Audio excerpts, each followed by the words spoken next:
Di video ini kita akan membahas topik terkait dengan crank slider.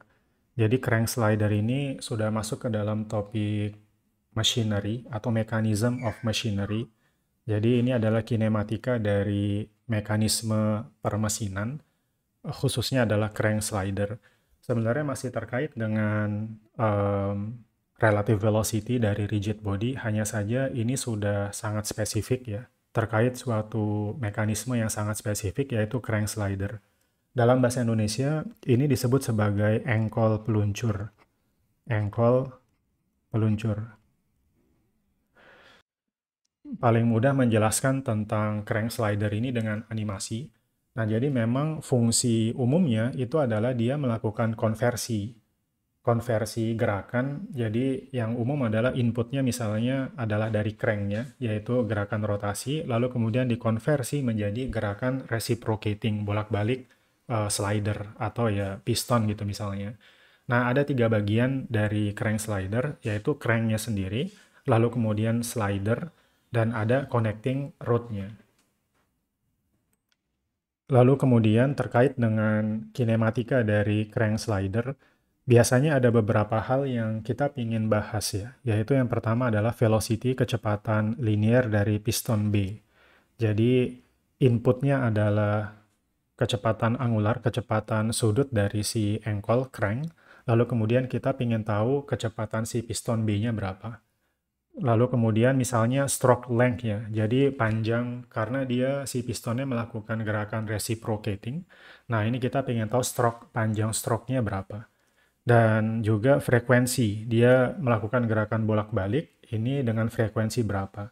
Dan terakhir biasanya kita juga membahas mengenai percepatan sudut dari batang-batangnya. Nah, ini karena merupakan kasus yang sangat spesifik dari relative velocity rigid body, maka sebenarnya persamaannya, equation yang bakal kita pakai sama saja. Nah, ini yang pertama dan kedua misalnya, persamaan dan pertama dan kedua, ini sama dengan dari topik pembahasan yang lalu ya. Nah, sedangkan yang ketiga dan keempat ini baru dan tetapi sangat sederhana. Yang ketiga ini dia adalah panjang stroke, lalu kemudian yang keempat adalah frekuensi dari piston. Jadi frekuensi dari piston itu diperoleh dengan cara 2 kali frekuensi si cranknya. Jadi frekuensi perputaran atau gerak rotasi dari cranknya. Nah, sebelum kita membahas contoh soalnya, sedikit saya menyinggung tentang aplikasi dari engkol peluncur. Aplikasi dari crank slider ini sangat banyak ya, tetapi bisa saya coba bagi dua berdasarkan yang mana inputnya dan yang mana outputnya.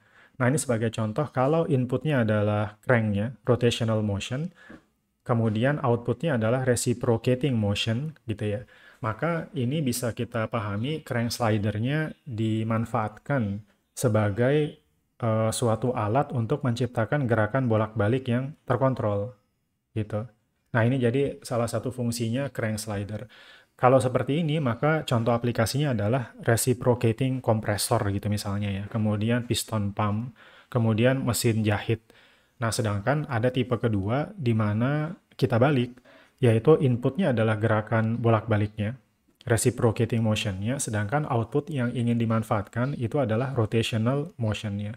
Nah, ini akan menjadi suatu mesin yang sumber energinya itu dari gerakan seperti piston. Nah, lalu kemudian itu dirubah menjadi useful rotational work. Jadi dimanfaatkan sebagai memang gerak rotasi. Nah, ini contohnya adalah reciprocating engine ya, yang ini yang paling umum justru ya, steam engine, kemudian motor pembakaran dalam ya, internal combustion engine, lalu kemudian reciprocating pump, hand pump gitu misalnya. Selanjutnya kita lakukan pembahasan contoh soal. Nah, saya di sini punya contoh soal crank slider. Diberikan bahwa panjang dari lengan cranknya 50 mm, lalu kemudian connecting rodnya ya, itu 200 mm, dan diketahui bahwa cranknya berotasi dengan kecepatan sudut sebesar 10 radian per detik counterclockwise direction.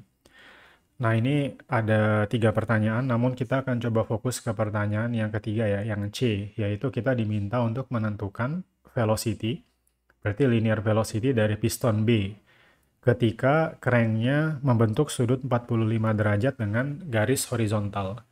Baik, jadi ini kita coba lakukan pembahasannya. Saya mau coba mengerjakan dengan pendekatan vektor ya, yaitu vector approach. Nah, langkah pertama adalah kita perlu identifikasi vektor, identify vectors. Nah, ini kebetulan saya sudah sertakan semua vektornya ya untuk memudahkan pembahasan. Jadi kita punya vektor ini, vektor di titik A.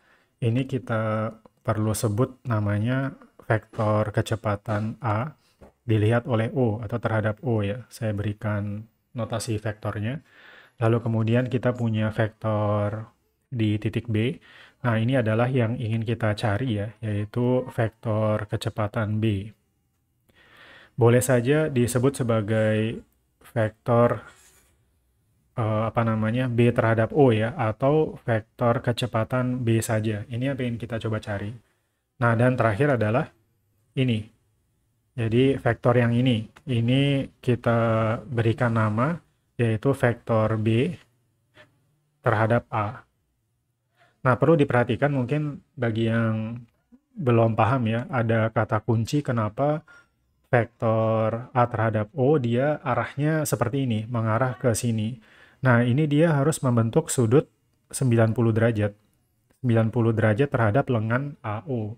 Begitupun dengan vektor B terhadap A, dia juga membentuk sudut 90 derajat terhadap lengannya. Lengan apa? Lengan AB. Nah, maka dengan demikian kita sudah selesai identify factors ya. Semua vektornya sudah selesai kita identifikasi. Lalu kemudian langkah kedua itu adalah menentukan equation-nya. Menentukan equation-nya. Karena yang ingin kita cari adalah VB. Ini saya pakai notasi VB terhadap O ya. VB terhadap O. Ini yang ingin kita coba cari. Maka kita coba bikin persamaannya, yaitu VB terhadap A ditambah dengan VA terhadap O. Nah, ini adalah persamaannya. Semua vektornya sudah kita miliki. Vektor VB terhadap A ini kita miliki. Kemudian vektor A terhadap O ini juga sudah kita miliki. Nah, langkah selanjutnya itu adalah karena kita memakai vector approach, maka kita perlu melakukan proyeksi vektor-vektor tersebut. Jadi kita perlu breakdown vectors ke dalam dengan menggunakan standard unit vector I, J, dan juga K. Nah, di sini perlu kita persiapkan terlebih dahulu sebelum masuk ke matematikanya, karena kita perlu melakukan proyeksi ya. Jadi untuk setiap vektor, misalnya untuk vektor yang ini, vektor A terhadap O, kita perlu mengetahui informasi sudutnya. Kita perlu mengetahui informasi sudutnya agar bisa kita proyeksikan. Nah, informasi sudut yang dimaksud biasanya adalah terhadap garis horizontal atau garis vertikal. Dalam hal ini, yang ingin kita ketahui adalah kayaknya yang paling nyaman itu adalah ini. Kita berikan nama, misalnya ini adalah sudut theta. Jadi kita perlu mengetahui sudut theta agar nanti bisa kita proyeksikan komponen vertikal maupun horizontalnya. Nah, bagaimana dengan yang VB? Yang VB. Ini kalau VB ini mudah ya, karena dia menghadap ke kanan. Jadinya nanti dia dikalikan dengan I, dengan standard unit vector I. Nah, sedangkan untuk yang VB terhadap A, ini perlu kita cari juga sudutnya. Nah, biasanya kalau melihat posisinya, ini kita perlu mencari tahu sudut ini. Kita perlu mencari tahu sudut ini, sebut saja namanya alfa. Jadi kita perlu mencari tahu sudut alfa. Nah, maka tahapan selanjutnya adalah saya coba turun ke bawah. Kita perlu mengetahui, ini mencari tahu beberapa informasi tambahan. Nah, yang pertama adalah theta. Atau sebelum itu ya, ini kita pertama memiliki informasi omega. Omeganya besarannya adalah 10 radian per detik. Nah, ini adalah omega AO. Dari sini sudah bisa kita tentukan yaitu V. V sama dengan omega dikalikan dengan R. Nah, ini berarti omega AO dikalikan dengan R-nya AO akan menghasilkan VA terhadap O. Nah, ini kita masukkan nilai-nilainya, maka kita dapatkan ini 500 mm per detik. Nah, berikutnya terkait dengan analisis geometri ya. Tadi kita perlu mencari tahu sudut-sudut. Di sini karena ini adalah 45 derajat, lalu ini adalah 90 derajat, ini adalah 45 derajat juga. Nah, sehingga theta bisa kita peroleh. Saya tarik garis agar rapi. Theta sama dengan 45 derajat. Ini nanti bisa kita pakai. Nah, selanjutnya saya nampaknya perlu mencari tahu sudut yang ini juga ya. Ini saya beri nama gamma. Nah, agar bisa mengetahui sudut ini, maka saya perlu tahu panjang sisi ini. Panjang sisi ini. Karena ini yang saya ketahui, sisi ini panjangnya 50, sisi ini panjangnya 200, sehingga kalau sisi tegak ini bisa saya cari, maka nanti gamanya bisa saya cari juga. Oleh karena itu, ini dengan analisis trigonometri ya, jadi bisa saya dapatkan, saya mau coba ambil ini terlebih dahulu ya, sin 45. Oke, jadi sin 45 itu sama dengan, ini perlu saya berikan nama, sebutlah namanya adalah L. Jadi L dibagi dengan bidang miringnya 50. Nah, dari sini bisa kita dapatkan L sama dengan 35,35 mm. Oke, saya kemudian, ini karena sudah ruangnya habis ya, saya coba turun ke bawah. Nah, tapi mungkin saya coba copy saja ya. Saya copy. Baik, saya turun ke bawah. Ini gambarnya saya copy ke bawah lagi.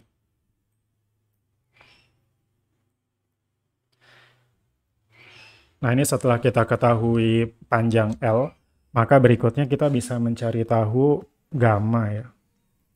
Nah, jadi gamma kita juga bisa pakai sin ya. Sin gamma sama dengan 35,35 ini dibagi dengan bidang miringnya. Bidang miringnya 200. Nah, dari sini besaran gammanya kita peroleh yaitu 10,18 atau 10,2.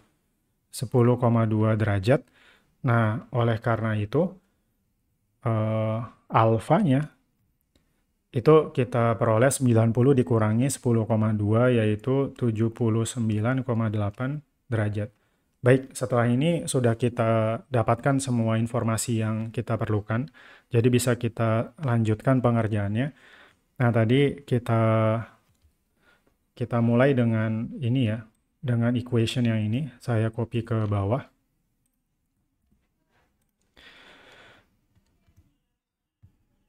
Nah, ini VB, besaran VB-nya tidak kita ketahui ya. Jadi ini langsung kita coba konversi menjadi VB skalar, tetapi karena ke kanan, maka I positif. Lalu kemudian sama dengan sekarang kita mau coba urai ini, VB terhadap A. Saya coba naik ke atas sedikit. VB terhadap A, ini kita coba uraikan dengan menggunakan sudut ini, sudut alfa yang sudah kita miliki 79,8, maka ini menjadi VB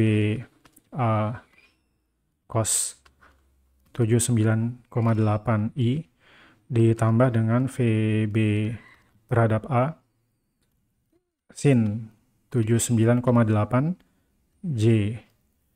Nah, sekarang bagaimana dengan yang A terhadap O? A terhadap O, sudutnya juga sudah kita miliki ya. Sudutnya sudut theta.